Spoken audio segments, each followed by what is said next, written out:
तो पार्लियामेंट में जिस तरह से अमित शाह और पीएम मोदी विपक्ष की बैंड बजाते हैं वो तो आपने देखा ही होगा। ऐसी तमाम वीडियोस है जहां पे अमित शाह ने राहुल गांधी पप्पू को एक्सपोज कर दिया है। अभी वक्फ अमेंडमेंट बिल पे आपने देखा किस तरह से अखिलेश यादव की बैंड बजाई। वहीं दूसरी तरफ पीएम मोदी की कई सारी स्पीचेज आप देखेंगे जहाँ पे विपक्ष पे ऐसा कटाक्ष किया है कि लोग हंस हंस के पागल हो गए हैं और राहुल गांधी को भी ट्रोल किया है। तो आज मैं ऐसे ही अमित शाह जी की और पीएम मोदी की ठग लाइव वीडियोस लेके आया हूँ, ऐसे सैवेज स्टेटमेंट्स लेके आया हूँ जिनको देख के आप भी हंस उठेंगे। और वो 3325 व्यक्ति जिनकी हत्या हो गई थी, जिनको जान गंवानी पड़ी थी, इस सभी को 5 लाख रुपए का मुआवजा देने का काम भी ये भारतीय जनता पार्टी की नरेंद्र मोदी सरकार ने किया, उनके घाव पर मरहम लगाने का। और आप फेडरल स्ट्रक्चर की बात कर रहे हो? कोई कह सकता है हमारे राज्य में टीका नहीं मिला?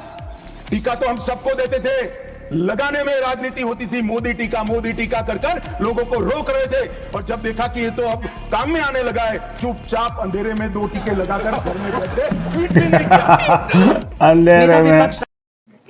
नमस्कार दोस्तों, मैं सुनील और आप देख रहे हैं क्विक रिएक्शंस में आप सबका एक बार फिर से स्वागत है। आज का वीडियो होगा जो पार्लियामेंट में परसों हुआ वक्फ बोर्ड बिल, उसी हिसाब से राहुल गांधी को बहुत ट्रोल किया गया है और कांग्रेस पार्टी को भी।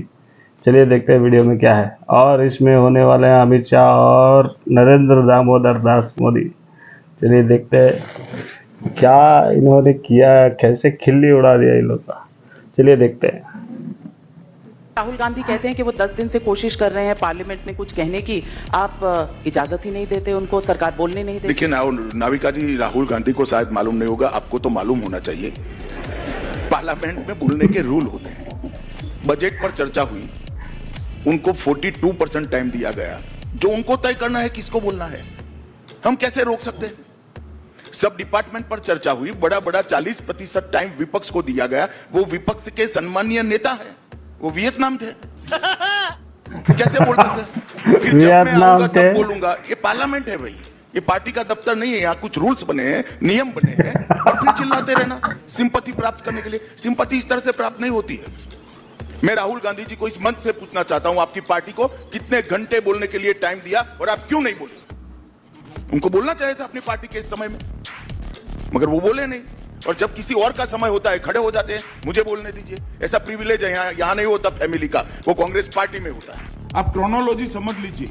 अभी कुछ राजनेता आए हैं, 54 साल की आयु में अपने आप को युवा कहते हैं और ये घूमते रहते हैं, संविधान बदल देंगे, संविधान बदल देंगे, संविधान बदल देंगे। मैं उनको समझाना चाहता हूं कि संविधान बदलने का प्रोविजन, संविधान के प्रावधानों का बदलने का प्रोविजन अनुच्छेद 368 के अंदर संविधान में ही है। 16 साल में हमने 22 बार संविधान बदला और 55 साल में 77 परिवर्तन कांग्रेस ने भी किए, कांग्रेस के शासन में भी हुए। नाइस। राहुल गांधी वो बार बार उनकी तरफ से कहा जा रहा है कि बीजेपी जो है, जो पूरी पार्टी है, वो राहुल गांधी और अखिलेश यादव से डरती है। चलिए, ऐसी चीजों का मैं क्या जवाब दूं? हम तो बच्चे थे तब इनकी दादी से नहीं डरते थे। मैंने खुद नारे लगाए थे, असम की गलियां सुनिए, इंदिरा गांधी खूनी है। इंदिरा से नहीं डरते थे भैया हम, और उस वक्त तो बच्चे थे। और मुझे आइडिया ऑफ इंडिया समझाने का प्रयास करते थे। भाई आइडिया ऑफ इंडिया जहां समझाना समझा दो। मेरी तो 7 पुश्तें यहाँ जन्मी है, मैं विदेश से नहीं आया हूँ। मुझे मालूम है आइडिया ऑफ इंडिया। मुझे मत समझाइए कभी भी, हम तो इसी देश में जन्मे हैं, यही मरेंगे। कई सारे बातों पर सवाल उठाए हैं। एक तो मेरी कई बार समझ में नहीं आता, मैं कांग्रेस के नेताओं का बयान सुनता हूँ, शायद कोइंसिडेंट ही होगा, कोई इरादे में कमी नहीं होगी, परंतु कांग्रेस के नेताओं के बयान और पाकिस्तान के नेताओं के बयान कई बार घुल मिल जाते हैं। उनके एक युवा नेता हैं, अभी भाषण सीख रहे हैं, ऐसा जब से उन्होंने बोलना सीखा है और बोलना शुरू किया है, मेरी खुशी का कोई पार नहीं है। 2009 में पता ही नहीं चलता था कि भाई इस पैकेट के अंदर क्या है, पता ही नहीं पैकेट। अब पता चल रहा है ये है ये नहीं। न बोलते तो बड़ा भूकंप आ जाता था और देश को इतना बड़ा भूकंप झेलना पड़ता, ये देश 10 साल तक उभर नहीं सकता था। लेकिन अच्छा हुआ कि बोलना शुरू हो गया तो पता चल रहा है भूकंप की संभावना बची नहीं।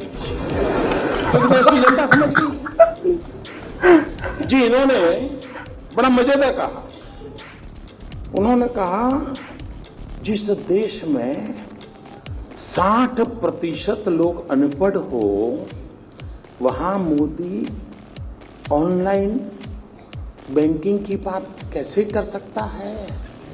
मुझे बताइए साहब, कोई पढ़ा लिखा था क्या? मैंने कोई जादू टोना किया कि वो अनपढ़ हो गया?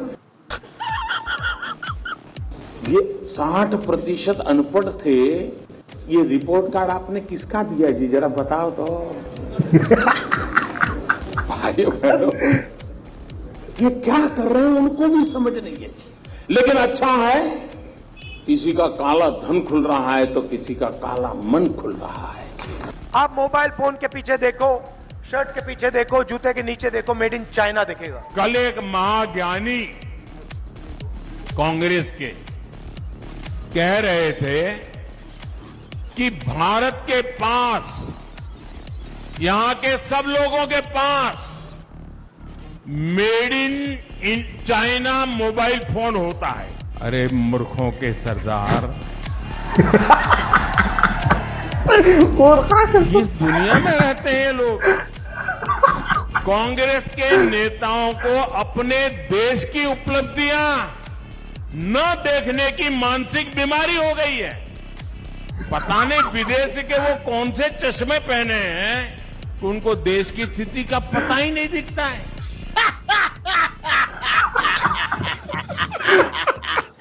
आप अखबारों में पढ़ते होंगे कि मोदी उत्सव करते हैं, मोदी रुपये खर्च करते हैं, मोदी ये करते हैं, मोदी। हर एक की रोजी रोटी का सवाल है। और मुझे इस बात की खुशी है कि मैं इतने लोगों की रोजी रोटी के लिए काम आता हूं।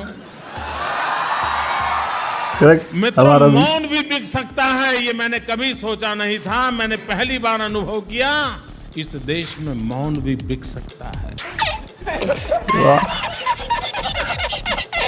दोस्तों, पीएम मोदी के खिलाफ जितने भी लोगों ने षड्यंत्र रचा, जो भी बुराई को, यार वीडियो तो आ रहे भाई, हंस के मस्त मजा आएगा बहुत दिन बाद। कैसा लगा आप सब लोग को ये वाला वीडियो? अगर अच्छा लगा तो प्लीज लाइक शेयर और सब्सक्राइब कीजिए। मिलते हैं अगले वाले वीडियो पे। जय श्री राम।